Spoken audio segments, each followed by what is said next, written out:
Hello everyone! Blessed morning po sa inyo lahat and welcome back to my channel. So, ito po yung mangga natin. Pasensya na po. Hindi ko siya masyadong nabigyan ng mga updates kasi ang dami po natin ginawa. Ang dami po nangyari. So now, kahit late na po, papakita ko po sa inyo. And ayan po yung bunga niya. Pero pong isang bunga dito, napitas ko na po, nahinog na, pero hindi ko po nakuha na ng video. So now, samahan niyo akong silipin ulit ang mangga natin.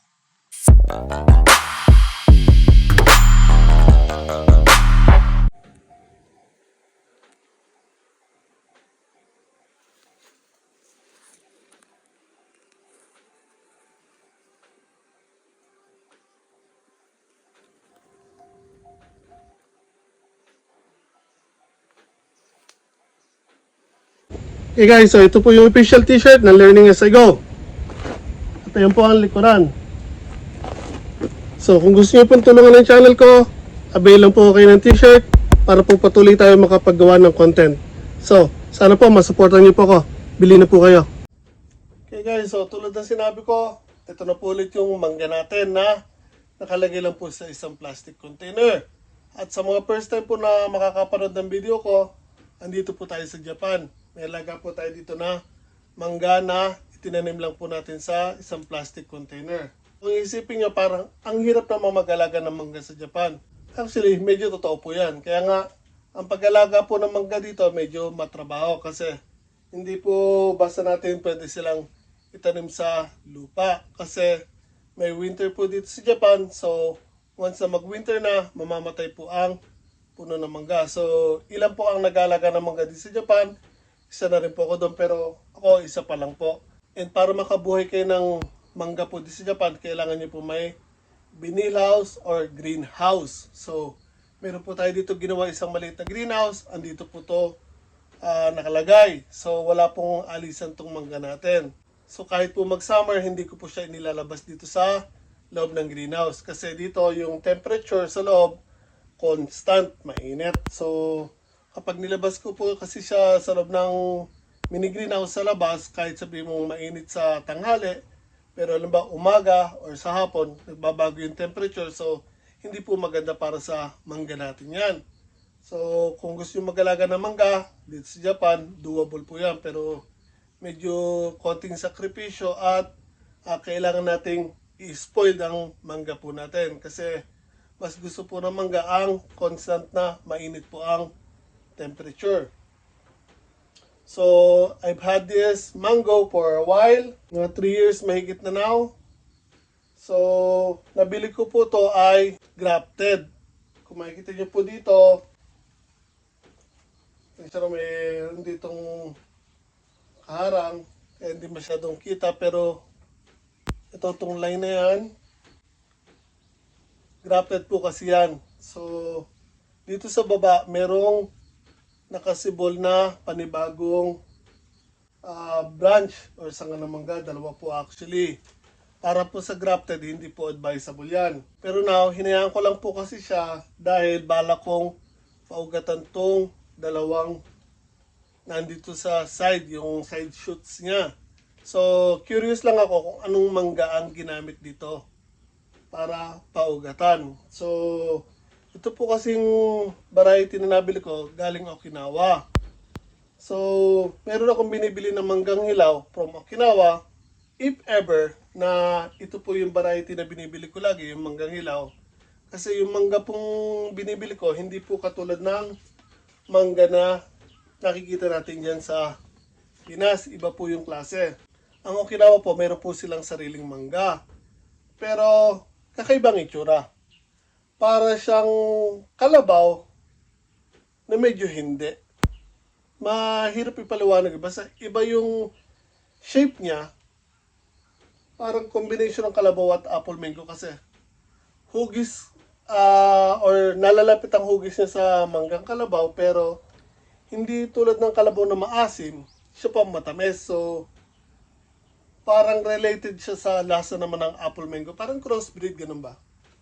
So, if ever na yun ito, yung ginamit niyang base ng apple mango, gusto kong makatry na makapagbabuhay. So, Now, hindi ko pa siya pwedeng paugatan kasi papasok na ang winter at masyado pang maliit. So, hayaan ko to until next year. Then next year, papaugatan ko po itong dalawang side shoots niya. So, again, interesado lang ako para makita kung ano pong mangga ang ginamit dito. So, tulad na nasabi ko, 3 years may kita po itong mangga ko. And as it goes, pinapaltan ko ng container from time to time itong puno ng mangga natin. So, itong lalagay niya pong ito, pangalawang palit na po yan actually. And next year, meron na po ako actually nakahanda dito na mas malaking plastic container. So, next year, ililipat ko po siya doon sa mas malaking lalagyan. So, by doing that, mas magkakaroon siya ng space para mag-grow out yung ugat at mas matutulungan po yung puno na lumaki ng maayos. So, dati, pag mayroong mga nilalabas ng side shoots na ganito, pinuputol ko po agad. Pero, napansin ko, itong year na ito, nung nagbulaklak siya na lahat na halos ng side shoots na nilabas niya, nag-produce po ng bulaklak. So, by taking them out, last time or before, nagkamali po ako doon kasi every time na tinatanggal ko yung mga side shoots, na walan ako ng chance na magkaroon ng mga branches na magpo-produce ng mga bulaklak. So, now, hayaan ko lang muna sila mag-branch out. Tapos after nilang magbulaklak, doon na lang ako magti-trim. Aalisin ko yung mga hindi kailangan. So, yung mga side shoots po kasi, nakakatulong po rin niya para mas magtiken or mas tumaba agad yung mga main trunk niya. Kaya gagawin natin now, kapag naglabas po siya ng side shoots, hahayaan ko lang po. And after magbulaklak, mag-produce ng mga bunga, doon ko lang po sila ititrim. So again, ang mangga po dito sa Japan ay gusto niya po yung constant na temperature. I think nasa 38 to 42 degrees ang gusto niyang temperature. Kaya kapag ganito siya sa loob ng greenhouse, constant lang po yung init niya. So now, ang naging problema ko lang po kasi dito, kaya po, I think lang, sa tingin ko, kaya hindi po siya masyado nag-develop lahat ng bunga. Marami po kasi siyang binulaklak o inilabas na bulaklak, pero halos naglaglagan po yung karamihan.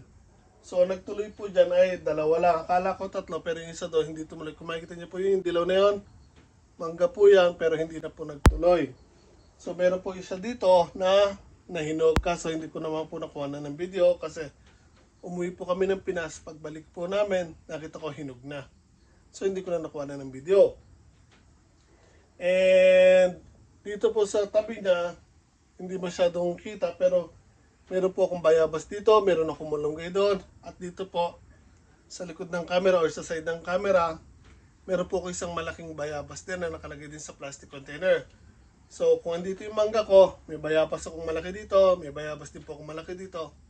So, naliliman po sila or itong mangga natin, kaya hindi po masyadong nakapag-grow out. So, next year, titingnan natin kung ano pwede natin gawin. Kasi ito dapat i-extend ko or papaltan ko yung bubungan ng kalahati ng mini greenhouse natin, which is shop or yung talyer ko. Still na yero po kasi yan or yung bakal na yero. So, dapat papaltan ko ng plastic, kaya nga lang hindi ko po nagawa. So, hopefully next year, papalitan ko po yon. Tapos yung kalahati doon, ayusin po natin para may labas natin yung ibang halaman doon. Kasi kapraso lang po ito eh. So, ayun.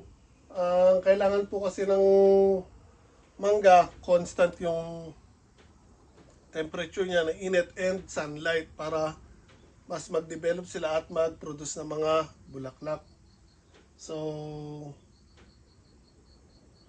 again, doable lang pag-alaga ng mangga di sa Japan, kaya nga lang medyo matrabaho po. Pero kung mabibigyan po naman kayo ng ganyang bunga, okay pa rin. Pero kung gusto nyong bumili lang, okay din naman, may nabibili pa rin naman po ng mangga. Kaya nga lang, seasonal, tapos medyo mahal. Pricey po ang mangga din sa Japan, mapahilaw or hinog. Lalo na po ang hinog, grabe. Ginto ang presyo ng mangga din sa Japan. So, ako, tinaray ko lang. And after few years ng trial and error, eto na po siya. So, marami pa po tayong tinatry na ibang mga prutas or halaman. So, abangan nyo po yan.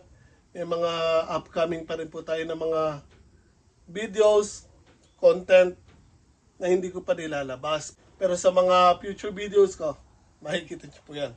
So, para lang sa inyo, ito pasilip ko sa inyo.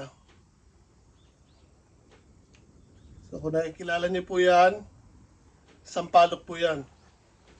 And hindi po yan yung maasim na sampalok, matamis po yan. So, yan po gagawin ko naman po yung bonsai. Meron po tayong ilang piraso na sampalok. So, meron pa rin po tayo dyan mga ilang halaman na hindi ko pa nire-reveal, hindi ko pa pinopost. Kasi gusto ko pag pinakita ko yung mga alaga kong halaman, stable na po sila.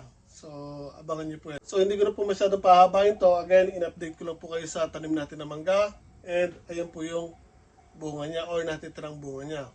So, kung magagawa nyo naman po, pakilike naman po ang video nito. Share sa mga kaibigan nyo and subscribe na rin po sa channel ko. Malaking tulong po yun para sa akin. And ingat po tayo lahat palagi.